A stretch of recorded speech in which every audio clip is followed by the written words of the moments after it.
Hello friends, welcome to my channel Spice of Life. இன்னைக்கு தீராத காதலில் அத்தியாயம் 9, 10, 11, 12 தான் பார்க்க போகிறோம். வாங்க கதை கேட்கலாம். அத்தியாயம் 9.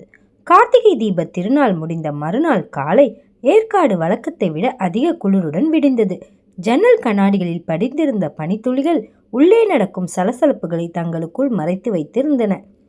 மாளிகையின் பெரிய ஹாலில் ஒருவிதமான இறுக்கம் நிலவியது.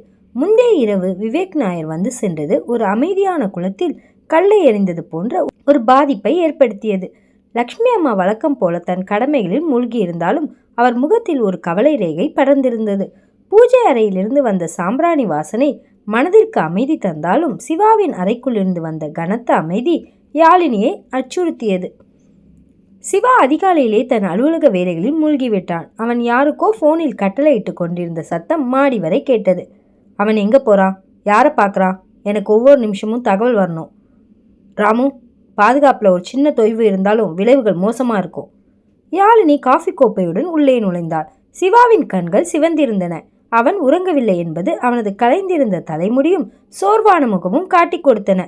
சிவா, காஃபி குடிங்க, மனசை அமைதியாக வச்சுக்கோங்க என்றாள் யாழினி மென்மையாக. சிவா காஃபியை வாங்கி கொண்டான். ஆனால் அவன் பார்வை என்னவோ ஜன்னல் வெளியே தெரிந்த எஸ்டேட் பாதையிலேயே இருந்தது. யாழினி, விவேக் நாயர் சாதாரண ஆள் இல்லை. அவன் பிஸ்னஸில் எனக்கு எதிரி மட்டும் இல்லை, அவன் ஒரு வஞ்சகன். அவன் நேற்று உன்னை பார்த்த விதம் எனக்கு பிடிக்கல. இனிமேல் நீ எஸ்டேட்டுக்குள்ளே நடக்கும்போது கூட தனியாக போகக்கூடாது என்றான். அவன் குரலில் எச்சரிக்கை துடித்தது. யாழினி அவன் அருகில் அமர்ந்தாள். சிவா, நீங்கள் என்னை பாதுகாக்கணும்னு நினைக்கிறது சரிதான். ஆனால் பயத்திலே வாழ்கிறது வாழ்க்கை இல்லையே. அவன் ஒரு மிரட்டல் விடுத்ததுக்காக நீங்கள் இப்படி நிலை குலையலாமா? சிவா அவளை தன் பக்கம் இழுத்து அணைத்து கொண்டான். இது நிலை குலையறதில்லை யாழினி, இது எச்சரிக்கை. எனக்கு பிடிச்சதை யாரிடமும் பறி கொடுக்க எனக்கு பிடிக்காது. நீ என் உயிர். உன் மேலே ஒரு சின்ன தூசு விழுந்தா கூட இந்த சிவா தாங்கிக்க மாட்டான் என்று அவளது உச்சந்தலையில் முத்தமிட்டான். அவனது காதலில் எப்போதும் அந்த உடைமை உணர்வு மேலோங்கி இருந்தது. அன்று மதியம் சிவாவின் அலுவலகத்திலிருந்து ஒரு செய்தி வந்தது. ஒரு புதிய தொழில் ஒப்பந்தத்திற்காக ஒரு வெளிநாட்டு நிறுவனத்தின் பிரதிநிதி வரப்போவதாக தகவல் கிடைத்தது. அந்த நிறுவனத்தின் இந்திய கூட்டாளி விவேக் நாயர் என்பது சிவாவிற்கு பின்னர் தான் தெரிந்தது. மதிய உணவிற்கு பிறகு மாளிகையின் வரவேற்பறைக்கு ஒரு சொகுசு கார் வந்து நின்றது. அதிலிருந்து இறங்கியவன் விவேக் நாயர். அவனது முகத்தில் ஒரு கள்ள சிரிப்பு நிலைத்திருந்தது. அவனுடன் சில ஆவணங்களை கையாளும் உதவியாளர்களும் வந்திருந்தனர். சுரேஷ் அவர்களை வரவேற்று உள்ளே அழைத்து வந்தான். சிவா சோஃபாவில் கம்பீரமாக அமர்ந்திருந்தான். அவனது தோற்றம் ஒரு சிங்கத்தை போல காட்சியளித்தது. வா விவேக், தொழில் நிமித்தமாக வந்திருக்கேன்னு கேள்விப்பட்டேன். ஆனால் ராஜேந்திர மாளிகைக்குள்ள நுழைய உனக்கு எவ்வளவு தைரியம் இருக்கணும் என்றான் சிவா கராரான குரலில். விவேக் சோஃபாவில் அமர்ந்து ஒரு சிகரெட்டை பற்ற வைக்க முயன்றான். சிவா, இது தொழில், தனிப்பட்ட விரோதங்களை வெளியே வச்சுக்கலாம். இந்த டீல் முடிஞ்சா உனக்கு மட்டும் இல்லை, எனக்கும் லாபம்தான் என்றான் ஏளனமாக. அப்போது யாழினி தற்செயலாக அந்த பக்கமாக வந்தாள். அவளை பார்த்ததும் விவேக் எழுந்து நின்றான். வணக்கம் திருமதி ராஜேந்திரன், நேற்று இருட்டில் உங்களை பார்த்ததை விட இன்னைக்கு பகல் வெளிச்சத்தில் நீங்கள் ரொம்ப அம்சமாக இருக்கீங்க என்றான்.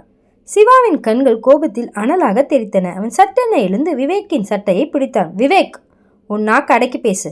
என் மனைவி கிட்ட பேசுறதுக்கு உனக்கு எந்த தகுதியும் இல்லை. உன்னோட இந்த தொழிலை பற்றி அப்புறம் பேசலாம், இப்போ மரியாதையாக வெளியே போ என்று கர்ஜித்தான். மாளிகையில் இருந்த வேலைக்காரர்கள் அனைவரும் நடுங்கி போயினர். யாழினி ஓடி வந்து சிவாவின் கையை பிடித்தார். சிவா, விடுங்க, அவர் ஒரு விருந்தினராக வந்திருக்கார். இப்படி பண்ணுறது நம்ம கௌரவத்துக்கு நல்லதில்லை என்றாள். சிவாவின் ஆக்ரோஷம் யாழினியின் குரல் கேட்டதும் சற்றே தணிந்தது. அவன் விவேக்கை உதறி தள்ளினான். ராமு, இவரை வெளியில கூட்டிட்டு போ. இனிமே அனுமதி இல்லாமல் ஒரு காக்கா கூட இந்த வீட்டுக்குள்ள நுழையக்கூடாது என்று ஆணையிட்டான்.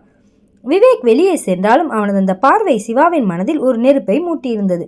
அன்று மாலை சிவா எஸ்டேட் முழுக்க பாதுகாப்பை பலப்படுத்தினான். யாழினியிடம் ஒரு புதிய நிபந்தனையை விதித்தான்.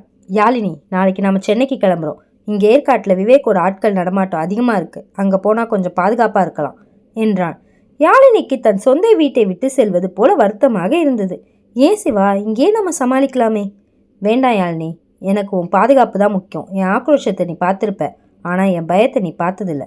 உன்னை இழக்கிற பயம் என்னை ஒரு பைத்தியமாகவே மாற்றிடும் என்றான். அவன் கண்கள் கலங்க. அந்த இரவு யாழினி சிவாவின் மார்பில் சாய்ந்து கொண்டு யோசித்தாள். இந்த மனிதன் உலகத்தையே மிரட்டுபவன். ஆனால் தன் மனைவிக்கு ஒரு சின்ன ஆபத்து என்றாலும் ஒரு குழந்தையைப் போல பதறுகிறான். அவனது இந்த தீராத காதல் அவளுக்கு ஒரு சிறையாக தெரிந்தாலும் அந்த சிறையில் அத்தனை அக்கறை இருப்பதையும் அவளால் மறுக்க முடியவில்லை. மறுநாள் காலை சென்னைக்கு புறப்படுவதற்கான ஏற்பாடுகள் மும்முரமாக நடந்தன. லக்ஷ்மி அம்மா அவர்களை வழி அனுப்பி வைக்கும்போது, சிவா, நிதானமாயிருப்பா, கோபம் கண்ணை மறைக்கும், ஆனா நிதானம்தான் உன்னை காப்பாற்றும் என்று அறிவுரை கூறினார். கார் ஏற்காடு மலைப்பகுதியில் இறங்க தொடங்கியது. யாழினி ஜன்னல் வழியாக பார்த்தபோது தூரத்தில் ஒரு கார் தங்களை பின்தொடர்வதை உணர்ந்தாள். அவள் சிவாவை பார்த்தாள். அவனும் அதை கவனித்திருந்தான். அவனது கையில் இருந்த துப்பாக்கி அவனது மடியில் தயாராக இருந்தது. பயப்படாத யாழினி, நான் இருக்கேன், உன்னை ஒருத்தனும் தொட முடியாது என்றான் அவன் அவளது கையை இறுக்கமாக பிடித்து கொண்டு. அந்த பயணத்தில் ஒரு பதற்றம் இருந்தது. விவேக் நாயரின் நுழைவு அவர்களின் வாழ்க்கையில் ஒரு புயலை கிளப்பியிருந்தது. அத்தியாயம் 10. ஏற்காடு மலைகளில் ஜனவரி மாத குளிர் அத்தனை இதமாக இருந்தது. பனிமூட்டம் சற்றே விலகி சூரியனின் இளக்கதிர்கள் காஃபி தோட்டங்களின் இலைகளில் பட்டு வைரம் போல மின்னின. ராஜேந்திரன் மாளிகையில் அன்று ஒரு விசேஷமான களைக்கட்டி இருந்தது. ஆம், அன்று தைப்பொங்கல். சென்னையில் சில வாரங்கள் தங்கியிருந்த சிவா யாழினியின் பாதுகாப்பை கருதி மீண்டும் ஏற்காட்டிற்கே அழைத்து வந்திருந்தான். ஆனால் பாதுகாப்பு ஏற்பாடுகள் முன் எப்போதையும் விட இப்போது பல மடங்கு அதிகரிக்கப்பட்டிருந்தன. மாளிகையில் நுழைவாயில் இருந்த தோட்டம் வரை சிவாவின் ஆட்கள் கழுகு பார்வையுடன் கண்காணித்துக் கொண்டிருந்தனர். யாழினி அதிகாலையிலேயே எழுந்து ஒரு மஞ்சள் நிற பட்டுப்புடவில் தலை நிறைய மல்லிகை சரத்துடன் முற்றத்தில் கோலமிட்டு கொண்டிருந்தார். மாட்டுத் தொழுவத்தில் இருந்து பசுக்களின் குரலும் மாளிகையின் உள்ளே இருந்த மங்கள இசையும் கலந்து ஒலித்தன. லட்சுமி அம்மா அடுப்புக்கூட்டு புதுப்பானையில் மஞ்சள் மற்றும் இஞ்சி இலைகளை கட்டி பொங்கலிட தயாராக இருந்தார். யாழினிமா, சீக்கிரவா, பானையில் பால் பொங்கி வரும்போது நீயும் சிவாவும் சேர்ந்து பொங்கலோ பொங்கல்னு சொல்லணும். அதுதான் இந்த வருஷத்துக்கான நல்ல ஆரம்பம் என்று அன்போடு அழைத்தார். சிவா ஒரு தூய வெள்ளை நிற பட்டு வேட்டியும் சட்டையும் அணிந்து கம்பீரமாக இறங்கி வந்தான். அவனது உயரத்திற்கு அந்த பாரம்பரிய உடையில் ஒரு அரசனை போல காட்டியது. அவன் நேராக யாழினியின் அருகில் வந்து நின்றான். அவனது அந்த தீவிரமான பார்வை யாழினியின் மேல் பட்டபோது அவளுக்குள் ஒரு மெல்லிய நடுக்கம் ஏற்பட்டது. இன்னைக்கு நீ ரொம்ப லட்சணமா இருக்க யாழினி என்றான் அவன் கரகரப்பான குரலில். நன்றி சிவா, ஆனா இவ்வளவு பாதுகாப்பு எதுக்கு? இன்னைக்கு ஒரு பண்டிகை நாள், எல்லாரும் நிம்மதியா இருக்கலாமே என்று யாழினி சுற்றி இந்த பாதுகாவலர்களை பார்த்து கேட்டாள். சிவாவின் முகம் சட்டென இறங்கியது. நிம்மதி? அது விவேக் நாயர் மாதிரி ஆளுங்க இருக்கிற வரைக்கும் நமக்கு கிடைக்காது யாழினி. அவன் உன்னை தொடர்ந்து கண்காணிச்சுட்டு இருக்கான்னு எனக்கு தகவல் வந்திருக்கு. என் அனுமதி இல்லாமல் ஒரு எறும்பு கூட உன்னை நெருங்க முடியாது என்றான். அவன் அவளது கையை பற்றி தன் பக்கம் இழுத்தபடி அவனது அந்த உடைமை உணர்வு எப்போதும் மாறவில்லை. பானையில் பால் பொங்கி வழிந்தபோது பொங்கலோ பொங்கல் என்ற சத்தம் மாளிகை எங்கும் எதிரொலித்தது. சிவா யாழினியின் கையை பிடித்து கொண்டு சூரியனை நோக்கி வணங்கினான். அந்த தருணத்தில் அவர்களின் முகம் ஒருவிதமான தெய்வீக ஒளியில் மின்னியது. பொங்கல் முடிந்ததும் எஸ்டேட் தொழிலாளர்கள் அனைவரும் தங்களின் குடும்பங்களுடன் மாளிகைக்கு வந்தனர். அவர்களுக்கு புத்தாடைகளும் பண முடிப்புகளும் வழங்குவது ராஜேந்திரன் குடும்பத்தின் வழக்கம். சிவா ஒவ்வொரு தொழிலாளியின் பெயரையும் நினைவில் வைத்து நலம் விசாரித்தான். அவனது ஆக்ரோஷமான ஆளுமைக்கு பின்னால் இருந்த இந்த மனிதநேயம் யாழினியை எப்போதும் வியக்க வைக்கும். அப்போது எதிர்பாராத விதமாக ஒரு கார் வந்து நின்றது. அதிலிருந்து இறங்கியது யாழினியின் அண்ணன் அருண். அவனது முகம் கவலையில் தோய்ந்திருந்தது. யாழினி, அம்மா உடம்பு சரியில்லை, நீ ஒரு முறை வந்து பார்க்கணும்னு சொன்னாங்க என்றான் அருண் தழுதழுத்த குரலில். யாழினி பதற்றமடைந்தாள். என்னென்ன ஆச்சு அம்மாவுக்கு? சிவா, நான் இப்பவே கிளம்பணும் என்றால் அவனது கையை பிடித்து கொண்டு. சிவா அருணை ஒரு முறை ஏளனமாக பார்த்தான். அருண், உன் மேல எனக்கு எப்பவுமே ஒரு சந்தேகம் உண்டு.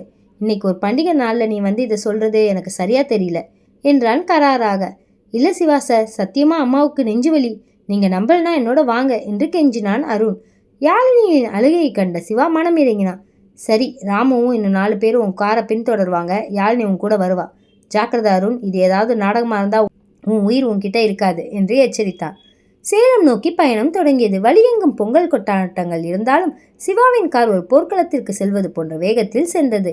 யாழினியின் வீட்டிற்கு சென்றபோது அவளது தாய் படுக்கையில் பலவீனமாக இருந்ததைக் கண்டு யாழினி கதறி அழுதாள். சிவா தூரத்திலே நின்று கவனித்துக் கொண்டிருந்தான். அவனது கண்கள் வீட்டை சுற்றியுள்ள ஒவ்வொரு அசைவையும் கவனித்தன. சிறிது நேரத்திற்கு பிறகு யாழினி வெளியே வந்தாள். சிவா, அம்மாவுக்கு இப்போ பரவாயில்ல, ஆனா அவங்க கூட இன்னைக்கு ஒரு நாள் நான் இருக்கணும்னு ஆசைப்படுறேன் என்றாள். சிவாவின் கண்கள் சிவந்தன. இல்லை யாழினி, அது முடியாது. விவேக் நாயரோட ஆட்கள் இந்த ஏரியாவில் நடமாடுறதா எனக்கு இப்போதான் செய்தி வந்தது. நீ இங்கே இருக்கிறது பாதுகாப்பில்லை, இப்போவே கிளம்புறோம் என்றான் அதிகாரத்துடன். சிவா, ஒரு நாள் கூடவா? என் அம்மாவுக்காக நான் இவ்வளவு கூட செய்யக்கூடாதா? நீங்க ஏன் இவ்வளவு கல் நெஞ்சக்காரனா இருக்கீங்க என்று யாழினி கோபமாக கேட்டாள். இதை கேட்டதும் சிவாவின் ஆக்ரோஷம் கட்டுக்கடங்காமல் போனது. அவன் அவளது மணிக்கட்டை பிடித்து தன் பக்கம் இழுத்தான். கல் நெஞ்சக்காரனா? உன் பாதுகாப்புக்காக நான் உலகத்தையே எதிர்த்து நிற்கிறேன். ஆனா உனக்கு அது புரியல. நீ என் மனைவி, என் சொல்லுக்கு மறுப்பு இருக்கக்கூடாது. இப்பவே கார்ல ஏறு என்று கர்ஜித்தான். சுற்றியிருந்த உறவினர்கள் அனைவரும் பயத்தில் உறைந்து போயினர். யாழினி அழுது கொண்டே காரில் ஏறினாள். அந்த பயணம் முழுக்க இருவருக்கும் இடையே ஒரு வார்த்தை கூட பேசப்படவில்லை. இரவு ஏற்காடு மாளிகைக்கு திரும்பியதும் யாழினி நேராக அறைக்குள் சென்று கதவை பூட்டிக் கொண்டாள். சிவா பால்கனியில் நின்று சிகரெட் பிடித்துக் கொண்டிருந்தான். அவனது மனதுக்குள் ஒரு பெரிய போரே நடந்து கொண்டிருந்தது. அவனது கடந்த கால இழப்புகள் அவனை இன்னும் ஆட்டி படைத்தன. யாழினிக்கு ஏதாவது ஆகிவிடுமோ என்ற பயம்தான் அவனை இத்தனை ஆக்ரோஷமானவனாக மாற்றியிருந்தது. சிறிது நேரத்திற்கு பிறகு அவன் அரை கதவை தட்டினான். யாழினி திறக்கவில்லை. யாழினி, கதவு தர, நான் பேசணும் என்றான் சற்றே தனிந்த குரலில். யாழினி கதவை திறந்தாள். அவளது கண்கள் அழுது வீங்கியிருந்தன. உங்களுக்கு தேவையானது என் உடல் மட்டும்தான் சிவா. என் உணர்ச்சிகளுக்கு நீங்க மதிப்பு கொடுக்கறதே இல்லை என்றாள் வெறுப்புடன். சிவா அவளை நெருங்கி அவளது தோள்களை பற்றி தூணில் சாய்த்தான். உடல் மட்டும்தானா? யாழினி, உன்னை பார்த்த நாள்ல இருந்து நான் ஒரு நிமிஷம் நிம்மதியாக தூங்கினதில்லை. உனக்கு ஒரு சின்ன கீரல் விழுந்தா கூட என் உயிர் போயிடும். ராஜசேகர மாமாவை பறிகொடுத்த மாதிரி உன்னை பறிகொடுக்க எனக்கு துணிச்சல் இல்லை. என் அன்பு உனக்கு ஆக்ரோஷமாக தெரியலாம், ஆனால் அதுதான் என் உண்மை. உன்னை நான் யாரிடமும் விட்டு தர மாட்டேன், மரணத்திடம் கூட என்றான் அவளது நெற்றியில் தன் நெற்றியை முட்டி. அவனது அந்த குரலில் இருந்த வலியும் உண்மையும் யாழினியின் கோபத்தை ஒரு நொடியில் கரைத்தன. அவள் அவனை அணைத்து கொண்டாள். மன்னிச்சிடுங்க சிவா, உங்க பயம் எனக்கு புரியல, ஆனா ப்ளீஸ் என்னை நம்புங்க என்றாள் மென்மையாக. சிவா அவளை இறுக அணைத்து கொண்டான். நம்புற யாழினி, ஆனா இந்த உலகம் ரொம்ப மோசமானது. நீ என் கூடவே இரு, என் நிழலாவே இரு என்று கூறி அவளது நெற்றியில் ஒரு மென்மையாக முத்தமிட்டான். அந்த பொங்கல் இரவு அவர்களின் உறவில் ஒரு புதிய புரிதலை தந்தது. ஒரு புறம் ஆக்ரோஷமான காதல், மறுபுறம் உயிருக்கு உயிரான பாதுகாப்பு. சிவாவின் இந்த தீராத காதல் யாழினியை முழுமையாக ஆட்கொள்ள தொடங்கியது. ஆனால் விவேக் நாயை விரிக்கும் வலை இன்னும் முடியவில்லை. அத்தியாயம் 11. தைப்பொங்கல் முடிந்து சில நாட்கள் ஆகியிருந்தாலும் ஏற்காடு மாளிகையில் அந்த திருவிழாக்களை இன்னும் முழுமையாக மறையவில்லை. ஆனால் அந்த தெளிவான வானத்திற்கு பின்னால் ஒரு பெரும் புயல் ஒளிந்திருப்பதை யாழினி உணரவில்லை. மாளிகையின் பெரிய கூடத்தில் லக்ஷ்மி அம்மா அமர்ந்து பழைய பட்டுப்புடவைகளை பிரித்து அடுக்கி கொண்டிருந்தார். யாழினிமா, இங்க பாரு, இது சிவா பிறந்தப்ப அவங்க அப்பா எனக்கு எடுத்து கொடுத்த புடவை. மனுஷன் குடிகாரனா இருந்தாலும் அப்பப்போ இப்படி ஏதாவது பாசமா செய்வாரு. ஆனா அந்த பாசத்தை விட அவரோட ஆக்ரோஷம் தான் எங்க வாழ்க்கையே சிதைச்சுது. என் மக சிவாவும் அதே ஆக்ரோஷத்தோட வளர்ந்துருக்கிறது தான் எனக்கு வருத்தமா இருக்கு என்றாள் லக்ஷ்மி அம்மா ஒரு நீண்ட பெருமூச்சுடன். யாழினி அவர் அருகில் அமர்ந்து அந்த புடவையின் ஜரிகையை தடவி பார்த்தா. அத்தை, அவர் உங்களை அத்தனை உயிரா நேசிக்கிறார். அந்த பாதுகாப்பு உணர்வு தான் சில நேரங்கள் அதிகமா மாறுதுன்னு நினைக்கிறேன் என்றால் சமாதானப்படுத்தும் குரலில். அப்போது மாடியிலிருந்து இறங்கி வந்த சுரேஷின் முகம் வழக்கத்திற்கு மாறாக வெளிரி போய் இருந்தது. அவன் கையில் இருந்த கோப்புகளை மறைக்க முயன்றபடி வேக வேகமாக வாசலை நோக்கி நடந்தான். சுரேஷ், எங்க கிளம்பிட்ட? காஃபி குடிச்சிட்டு போப்பா என்று லக்ஷ்மி அம்மா கூப்பிட்டதும் அவன் அதை காதில் வாங்காதவன் போல தன் காரில் ஏறி பறந்தான். யாழினிக்கு அது ஏனோ ஒரு நெருடலாக இருந்தது. சுரேஷ் எப்போதும் சிவாவின் நிழலாக இருப்பவன். அண்ணனிடம் சொல்லாமல் அவன் எங்கும் சென்றதில்லை. ஏதோ சரியா இல்லையே என்று அவளது மனம் எச்சரித்தது. அன்று மதியம் சிவா தன் அறையில் ஒரு பெரிய நில வரைபடத்தை விரித்து வைத்து பார்த்து கொண்டிருந்தான். கையில் ஒரு பென்சிலுடன் அவன் ஏதோ கணக்கு போட்டு கொண்டிருந்தான். யாழினி உள்ளே நுழைந்தாள். சிவா, சுரேஷ் காலையிலிருந்து ரொம்ப பதற்றமா இருக்கான், உங்ககிட்ட ஏதாவது சொன்னானா? சிவா நிமிர்ந்து பார்த்தான். அவனது கூர்மையான கருநீல கண்களில் ஒரு மெல்லிய சோர்வு தெரிந்தது. அவன் பிஸ்னஸ் விஷயமா சேலம் போயிருக்கான் யாழினி. எதுக்கு இப்போ அவனை பற்றி கேட்குற? இல்லை சிவா, அவன் போகிறப்ப அத்தை கூப்பிட்டும் நிற்காம போனான். அவன் முகத்தில் ஒரு பயம் தெரிஞ்சுது என்றாள் யாழினி. சிவா சிரித்தான். அந்த சிரிப்பில் ஒருவித கர்வம் இருந்தது. என் தம்பிக்கு என் மேலே பயம் இருக்கிறது நல்லதுதான். இந்த ராஜேந்திர சாம்ராஜ்யத்தில் பயம்தான் எல்லாத்தையும் கட்டுப்படுத்துது. நீ இதையெல்லாம் யோசிச்சு உன் அழகான தலையை குழப்பிக்காத, இங்க வா என்று அவளது கையை பிடித்து தன் பக்கம் இழுத்தான். அவன் அவளது இடையை சுற்றி தன் வலிமையான கைகளை வளைத்து அவளது தோளில் முகம் புதைத்தான். அவளது கூந்தலில் இருந்த மல்லிகை பூக்களின் வாசம் அவனது ஆக்ரோஷமான மனதை ஒரு நிமிடம் சாந்தப்படுத்தியது. யாழினி, நீ என் கூடவே இருக்கணும். இந்த உலகம் துரோகத்தினால நிறைஞ்சது. என் நிழல் கூட எனக்கு துரோகம் செய்யும், ஆனா நீ செய்ய மாட்டேன்னு நான் நம்புறேன் என்றான் அவன் குரலில் ஒரு விசித்திரமான நடுக்கத்துடன். நிச்சயமா சிவா, நான் உங்களுக்காக எதையும் செய்வேன் என்றாள் யாழினி. அவனது கன்னத்தில் இருந்த அந்த தழும்பை மென்மையாக வருடியபடி. மாலையில் எஸ்டேட் கணக்கு பிள்ளையிடம் இருந்து ஒரு தகவல் வந்தது. ஐயா, நம்ம புது திட்டத்துக்கான 10 கோடி ரூபாய் பணம் சுரேஷ் தம்பி மூலமா ஒரு தனியார் வங்கிக்கு மாற்றப்பட்டிருக்கு. ஆனா அதுக்கான ரசீது இன்னும் அலுவலகத்துக்கு வரல என்றார் அவர். சிவாவின் கண்கள் சிவந்தன. அவன் உடனடியாக தனது அலைபேசி எடுத்து சுரேஷிற்கு அழைத்தான். அலைபேசி அணைத்து வைக்கப்பட்டு இருந்தது. ராமு, இப்பவே சேலத்துக்கு ஆட்கள் அனுப்பு. சுரேஷ் எங்க இருக்கான்னு எனக்கு அடுத்த அரை மணி நேரத்துல தெரியணும் என்று கர்ஜித்தான் சிவா. மாளிகையே அதிர்ந்தது. லக்ஷ்மி அம்மா ஓடி வந்தா. என்னப்பா சிவா, எதுக்கு இப்படி சத்தம் போடுற? அம்மா, உங்க செல்ல பிள்ளை என் முதுகுல குத்த பார்க்குறான். 10 கோடி ரூபாய் பணத்தை என்கிட்ட சொல்லாம மாற்றியிருக்கான். அவன் விவேக் நாயரோட ஆட்களை பார்த்ததா இப்போதான் எனக்கு ஒரு தகவல் வந்திருக்கு என்றான் சிவா ஆத்திரத்தில் மேசையை ஓங்கி மிதித்தபடி. யாழினிக்கு இதயம் படபடவென துடித்தது. சிவா, தயவு செஞ்சு அவசரப்படாதீங்க. சுரேஷ் சின்ன பையன். அவன் ஏதாவது தப்பு பண்ணியிருந்தாலும் நாம பேசி தீர்த்துக்கலாம். பேசுறதா? யாழினி, உனக்கு இன்னும் இந்த உலகம் தெரியல. பிஸ்னஸில் துரோகம் பண்ணுறவன் என் தம்பியாக இருந்தாலும் அவன் எனக்கு எதிரிதான்.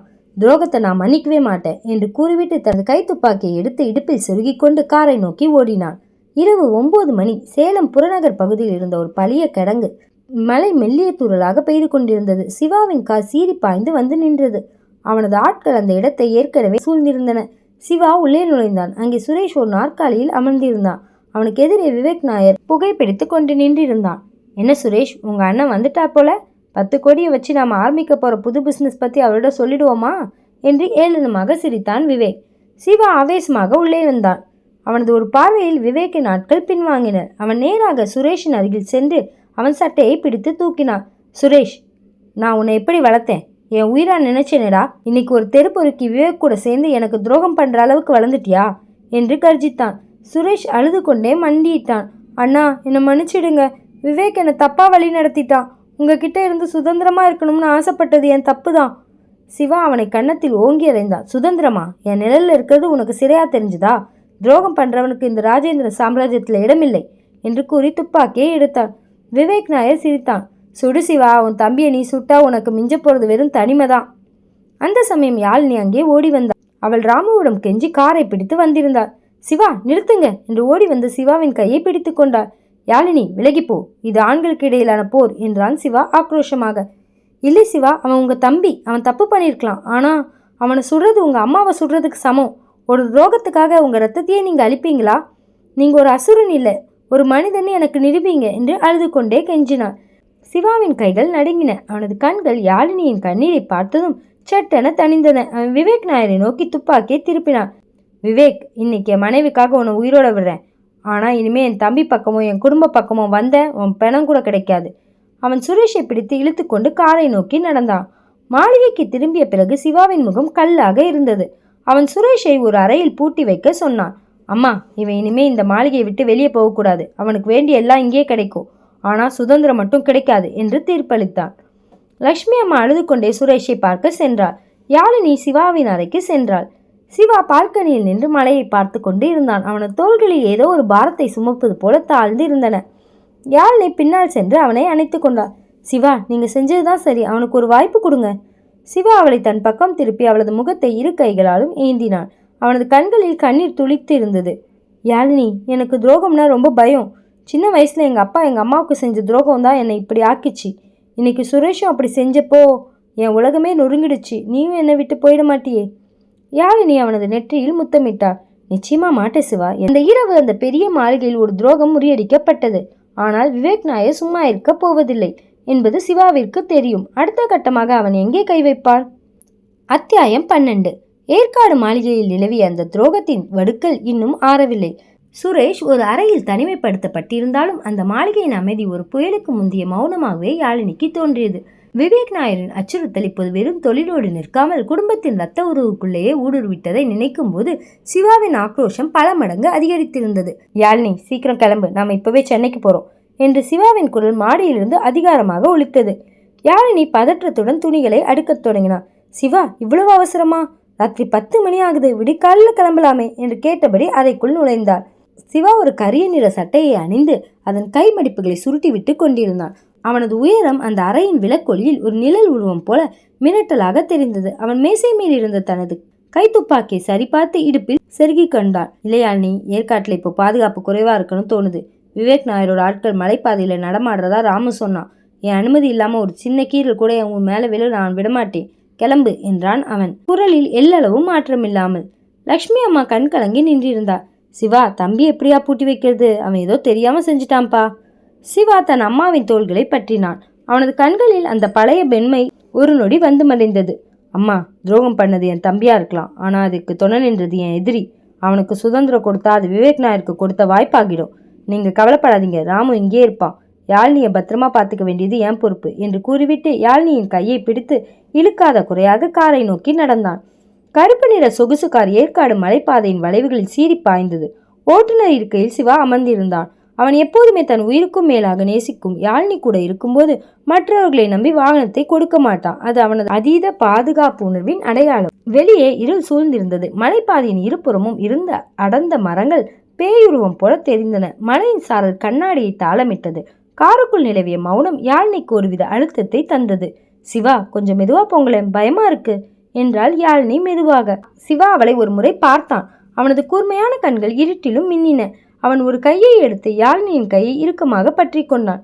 பயப்படாத யாழினி, நான் இருக்கும்போது உனக்கு எதுவும் ஆகாது. ஆனா பின்னாடி வர அந்த 2 கார்களை கவனிச்சியா? யாழினி பின்னால் பார்த்தாள். 2 கார்களின் முகப்பு விளக்குகள் தங்களை துரத்துவது போல தெரிந்தது. அவங்க யாரு சிவா?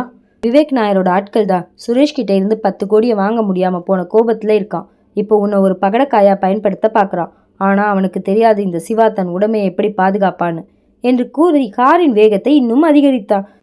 மலைப்பாதையின் ஒரு குறுகலான வளைவில் ஒரு லாரி குறுக்கே நிறுத்தப்பட்டிருந்தது. சிவா சட்டென பிரேக் போட்டு கார் டயர்கள் தரையில் தேர்ந்து கீச் என்று சத்தமிட்டன. யாழினி, கீழே குனிஞ்சுக்கோ என்று கத்தினான் சிவா. பின்னால் வந்த கார்களில் இருந்து 4 பேர் இறங்கி வந்தனர். அவர்கள் கைகளில் இரும்பு தடிகள் இருந்தன. சிவா நிதானமாக காரில் இருந்து இறங்கினான். மழையில் நனைந்த அவனது கருப்பு சட்டை அவனது கட்டுக்கோப்பான உடலை அப்படியே காட்டியது. இடது கன்னத்தில் இருந்த அந்த வடு இப்போது இன்னும் ஆக்ரோஷமாக தெரிந்தது.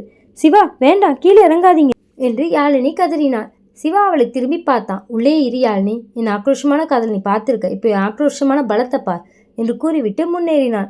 வந்தவர்கள் சிவாவை சூழ்ந்து கொண்டனர். ஒருவன் இரும்பு தடியால் சிவாவை தாக்க முயன்றான். சிவா மின்னல் வேகத்தில் விலகி அவனது மணிக்கட்டை பிடித்து ஒடித்தான். வலியால் அவன் அலறினான். அடுத்த சில நிமிடங்களில் அந்த இடமே ஒரு போர்க்களம் ஆனது. சிவாவின் ஒவ்வொரு அடியும் இடி விழுவது போல இருந்தது. அவன் ஒரு அசுரன் போல போராடினான். தன் மனைவியை காக்க உலகத்தையே எதிர்க்க துணியும் ஒரு வேட்டைக்காரனின் வீரம் அவனிடம் தெரிந்தது. கடைசி ஆள் தரையில் விழுந்ததும் சிவா மூச்சிறைக்க தன் காரை நோக்கி வந்தான். அவனது முகத்தில் மழை நீரும் லேசான ரத்தமும் கலந்திருந்தது. யாழினி ஓடி வந்து அவனை அணைத்து கொண்டாள். சிவா, உங்களுக்கு அடிபட்டுடுச்சா என்று அழுது கொண்டே கேட்டார். சிவா அவளை தன் மார்போடு அணைத்து கொண்டான். இது வெறும் கீறல் தான் யாழினி, உன்னை பாதுகாக்கிறதுக்காக நான் உயிரையே கொடுப்பேன். அவர்கள் மீண்டும் பயணத்தை தொடர்ந்தனர். அதிகாலை 2 மணி அளவில் தர்மபுரி தேசிய நெடுஞ்சாலையில் கார் சென்று கொண்டிருந்தது.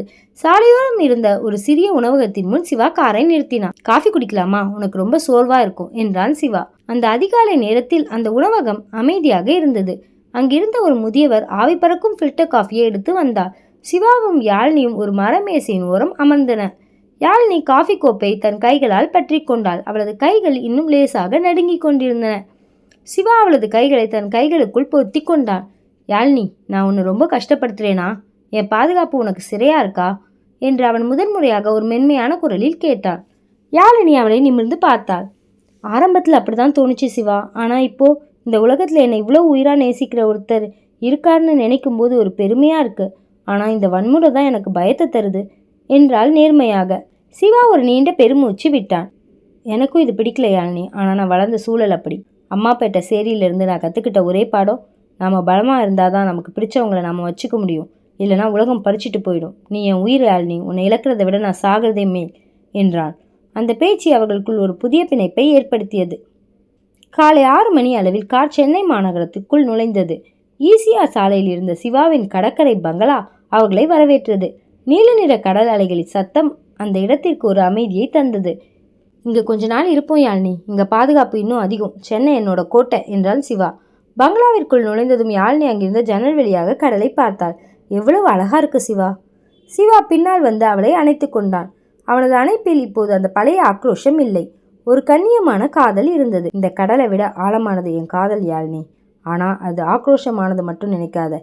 நீ என் உலகத்தோட ராணி என்று கூறி அவளது நெற்றியில் ஒரு அழுத்தமான முத்தமிட்டான். அந்த பயணம் முடிந்தது. ஆனால் ஒரு புதிய அத்தியாயம் தொடங்கியது. சென்னையில் விவேக் நாயர் இன்னும் என்னென்ன சூழ்ச்சிகளை செய்து வைத்திருக்கிறார்? சுரேஷின் துரோகம் சிவாவை இன்னும் எப்படி மாற்றப் போகிறது? இதெல்லாம் தெரிஞ்சுக்கணும் அடுத்த அத்தியாயத்தில் பார்க்கலாம். உங்களுக்கு இந்த கதை பிடிச்சிருந்தா மறக்காமல் லைக் பண்ணுங்கள். கதையை பற்றின கருத்துக்களை தொடர்ந்து ஷேர் பண்ணுங்கள். இதே மாதிரி கதையை தொடர்ந்து கேட்க மறக்காமல் என் சேனலை சப்ஸ்கிரைப் பண்ணிக்கோங்க. Thanks for listening.